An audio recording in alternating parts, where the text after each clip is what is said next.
morning, my name is Tiffanie and welcome back to my channel. Today I'm filming part 2 of the explanation of the justetf.com website. This is part 2, so there is a part 1 also, which I've already filmed. I might link it in the description below. As always, I'm not a financial advisor, I'm just a woman on YouTube who is figuring out her finances and investing a little bit along the way. I hope you enjoy this video.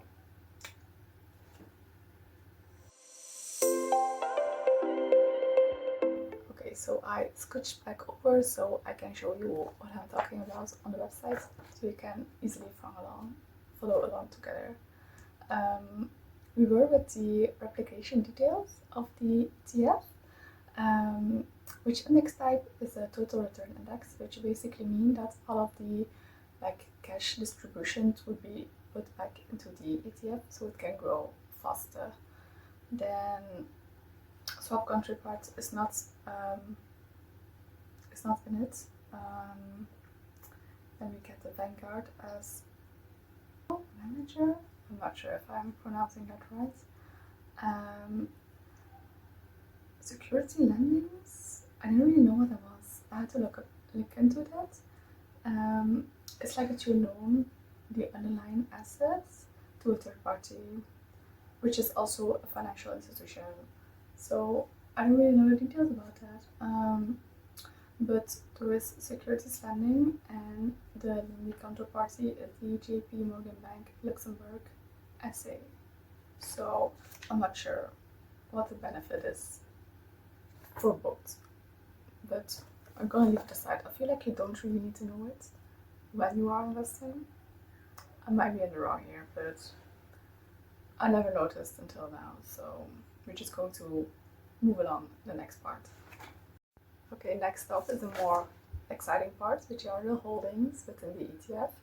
So we have the holdings is also like 3 different sections. So we're going to go to the first, which is the top 10 holdings, which is the top companies within the ETF. So it's nice to know at least these companies a little bit. So we have Nvidia, Apple, Microsoft, Amazon, stuff like that, which is great. The top rate is 22.40%. Yes, I have my notes with me. So 22.40%, which I feel like is okay.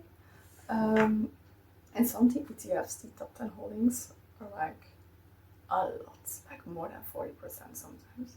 So I'm happy to see it's not like all in one basket, because sometimes you buy an ETF and you think, oh, I have a very nice spread, but then you look in closer and you see like, yeah, almost all of the value is in five stocks or something, and then it kind of loses the power of the ETF, I feel like.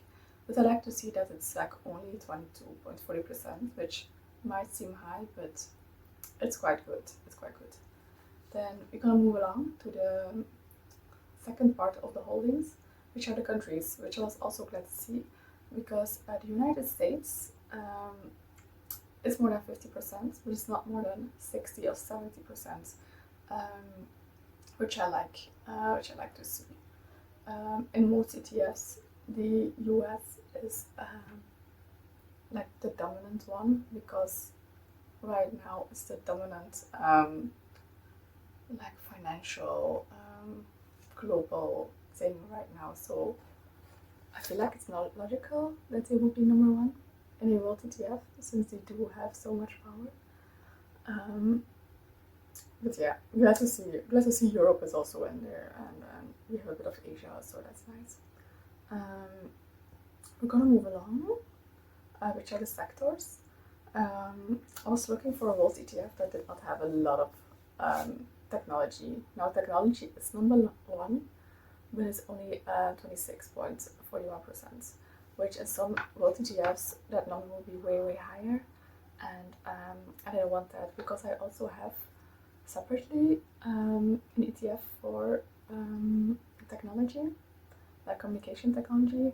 So it would be feeling weird if my world ETF would also be so heavy technology based. You know what I mean?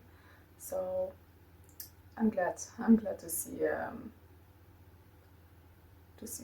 something different, to see that sort of like finances and industrials and healthcare and energy and stuff like that. It's also within this world ETF, which I like. I like that technology, even though it's still number one. I like that it's not as heavy as some other ETFs, some world ETFs. Okay, we're going to move along from this section. Next up is the performance, which is a bit tricky because you can't really base future performances to the past, because the world is evolving and is changing and the markets are changing. So, but I feel like it does give like some idea of what it could be in the future. You know what I mean? So when I was filming this, the year to date, which is the YTD, year to date is at 10.35%, which I feel like is good. I feel like the average is 7%. At least that's what I'm hearing on YouTube a lot, is the 7%. Like you want to beat the 7%. So I'm happy to see the 10%. I think it might be even more now. No, wait, what am I saying? I think you want to beat 7% on a yearly basis. So given that when I just made part 1, we were still in the first half of the year, so 10% is actually really, really good. Okay, I'm sorry there, I could not think. I'm coming home from work. It had been a lot today, but I did want this video, so yeah. So yeah, we have a year to date, which is 10.35%, like I said, and then 1 year from 1 year ago, we have a return of 22%, which is a lot, which I feel like is a lot. I'm not sure if that's like every year. Yeah, I feel like 22 is a lot. Yeah, I'm happy with it though. I'm happy with it. I was not investing in this real ETF a year ago, so I kind of missed out on that, but you know, the future might be looking bright, you know. Yeah, usually I look at the 1 year mark and the 5 year mark, and the rest doesn't really bother me. But what I like about this website is that you can kind of have a heat map next to it, which is very visual, appealing month to month. I like that it's not dark reds or very bright green. It's kind of in the middle. It's kind of mellow.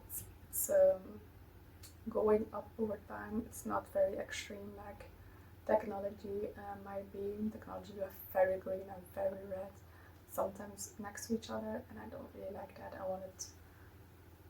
want my investments to grow mellow, you know. I mean, they can grow a lot at times too, but I like overall that they just grow little by little. It gives more peace in my mind, which is important when investing. Okay. Oh yeah, if you don't like the heat map, you can also change like the chart view. Now I can change the view if that's what you prefer. So you could do that if you wanted to, which I don't really prefer, but you could. And then we have a whole section. Okay, next section is the risk section, which I feel like should have its own video, because I feel like that's why people are not investing, because of the risk. Even though the risk overview looks quite nice. I'm sorry, I have so much trouble pronouncing this word. Volatility. I look at the 5 year mark and at the 1 year mark. And then also I like to look at the maximum withdrawal in 5 years and the maximum withdrawal since it started. Because I feel like I want to know what I'm up against. And I'm going to make a separate video of this. Normally the risk should be lower in a world ETF than like in technology or something else. So I'm thinking of making a video where I put all my ETFs together next to each other and seeing the risk and talking about them, kind of comparing them. which I think could be a nice video. So yeah, I'm not gonna go too much into detail on this, but I like the risk to be quite like low. We want to be in the positive for sure. Okay, next section. Okay, next section is the stock exchange. Like it's kind of like the marketplace, I feel like, of the ETF.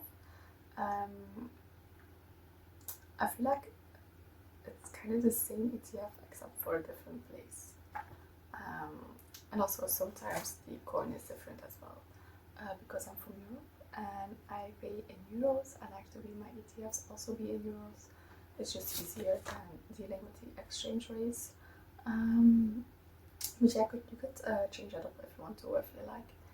And you can just buy from like a different listing. You know what I mean? Yeah, I'm gonna see you're already on the last section, I think. Yeah, last section. So the next section is a future information section, which is basically a few ETFs that are very close to the one you're already watching. So basically in this example, it's kind of the same ETF, except for it's not in euros, it's in US dollars, and it's distributing. So it's not accumulating, so it doesn't take its earnings and put it back into the ETF. It's taking its earnings and like sharing it with the shareholders, which if you have the ETF, you are part of that. You are basically a little bit of a shareholder and you get money in return, which in Belgium is very heavily taxed, so I would not recommend having many of those, but I'm not a financial advisor, you should just do you. Okay, and then you have some guides as well that I did not see, like I didn't check into it. Usually I just look at YouTube, finds videos about people talking about different ETFs, and I just put the ETF on top and then watch kind of like the overview, kind of the return, what it has been, if I know companies within these ETFs, stuff like that.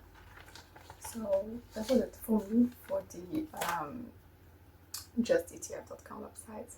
I feel very new within the ETF world, explaining this all to you. Even though I'm in it for like 2 years now, I don't really look into it that much. Maybe that's on me. But I feel like if I don't do it, a lot of other people also don't do it. So yeah, in my next video about investing, we're going to look more into the risks of my investments, of my ETFs. I'm very excited for that because I'm quite curious. I did not check it yet. I'm kind of withholding myself for it so we can check it out together. Yeah, it's going to be the end of the video. I hope you all enjoyed this video and I thank you all for watching. Bye bye. Okay, we're going to start with the YouTube challenge. So week 3, based on my last video, I had 5 views, no likes, no new subscribers, and no comments. So that's €5 that's going into my emergency funds, because blue I marked as the emergency funds. Yes, hoping to see more next week.